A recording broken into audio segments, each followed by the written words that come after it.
Hello and welcome back to the One Obsession at a Time podcast. I am your host Anastasia Lara, and this month my obsession has been alternate day fasting and the health benefits that come with that protocol of intermittent fasting. And if you've been following along, I have just started week 5. And honestly, I feel lighter, I feel brighter, and I do feel more me than I have in a long time. I feel like my clothes are feeling better, my face is looking better. I have had a lot of non-scale victories. So let's talk about what has happened so far, and then let's talk about the last week. So far, I am in week 5. I have sustained a weight loss of 3 kilos, which is 6 or 7 pounds. I have definitely stalled in the weight loss in weeks 3 and 4. So I am hoping that in the next week or so, I will start to see that shift because I am so excited to lose the next 3 kilos. I have also lost 30 centimetres from all over my body. That's centimetres even off my ankles, believe it or not. I did measure those. 4 centimetres each off my thighs. I think I lost 8.5 centimetres off my waist. And not quite so much off my hips, which just goes to show, isn't it? I'm losing that awful fat that sits around my middle. So I've been super proud of that. And this has just felt really sustainable. But I've also had so many amazing non-scale victories that I'm not completely hung up on the number, but I know I'm about 10 kilos overweight. I definitely want to lose more and fit into some of my clothes and not have a muffin top and feel good. I want to feel good, and I have loved how alternate day fasting has done that for me so far. It has been quite a revelation in the way that I eat. It's been really good. Now, the last week has been really where real life has sort of kicked in. I have had a head cold, which has definitely affected my energy and my fasting rhythm.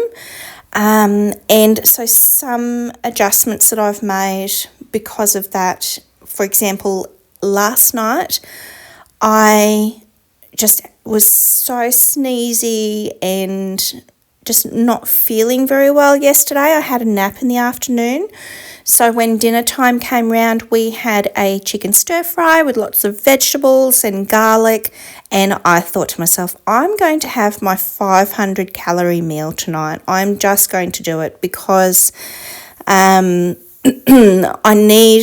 body probably needs a little bit of an extra kick at the moment. And I'm not sure what to do when it comes to being sick, to be honest. I've gone through a lot of my fasting books. It's never in the frequently asked questions pages what to do when you are actually feeling unwell. And you know the reason. So some of the frequently asked questions are definitely like, if you feel unwell from any point, you feel nauseous or lightheaded. Basically, if you feel the effects of the fast and the fast isn't agreeing with you, then stop fasting. But if you are unwell and you know what it is, so like I've got a cold, what to do? So I'll probably do a little bit more research on that. But last night it felt right for me to have a small healthy meal, which I knew was protein rich, lots of vegetables, and I felt quite good about doing that. And I do think you have to have some real life adjustments because life isn't the same template or timetable or situation every day. It just isn't. We have holidays, we have special events, Yeah, those things have made it a bit harder this week. Another thing that's made it hard is my husband didn't work on Friday or Monday. So that was 4 days that he was at home, and that was really tricky because he wants to have a cup of tea with a biscuit, and he wants to do this and he wants to do that. And part of our relationship has always been enjoying those nice moments together. So he's adjusting to it a little bit, but he can also see how good for me this journey has been, and he said it's quite noticeable to him that I have lost weight. So that's really exciting. The other thing that happened was I have my period, and I don't do cyclic fasting according to my cycle. I am in perimenopause, I believe. My period is so much lighter than it's ever been before. I am almost 46 years old, so this all makes sense. However, I was a little bit hungry. I was a little bit hungrier last week, so I just managed my expectations, and I did have it on Friday. I went straight to, I just decided I was going to do 1 meal a day. So I actually made that a 4-hour window, which meant that I had some olives and some crisps from about 4 o'clock in the afternoon, and then I enjoyed dinner with my family on Friday night. And that just felt right because this is a lifestyle. It's not, I don't want to punish myself, and I want to be there for those special moments with my family. And, you know, in a busy family, Friday night can be a busy night and a special night as well. So, I'm just going with the day-to-day, trying to do 3 fasts, at least minimum is my alternate day fasting each week. But I will admit that the weekends, being unwell and having my period and my husband home and things like that have sort of I've adjusted this week, and I think that's the right mindset. I haven't given up. I have adjusted to make sure that what I'm doing is sustainable. So, yeah, I think it's been a really good week so far. Now, some other stuff that I have noticed, pins and needles in my hands has reduced, but it's still there. To be fair, I probably do have some carpal tunnel syndrome. I was a hairdresser for about 10 years. I had a head scan during the week to check on my sinuses and the structure of all of those for my snoring. So while I do hope, and I do know that fasting and losing a little bit of weight has reduced my snoring, I'm not reliant on fasting to fix everything. So I still went through with my scan, even though I was a little bit like, oh, shouldn't I? It took me a few months to get the appointment. So I went through with the scan, and I will see what the results of that says. Maybe there is a perfectly reasonable structural reason why I snore. That would be really good.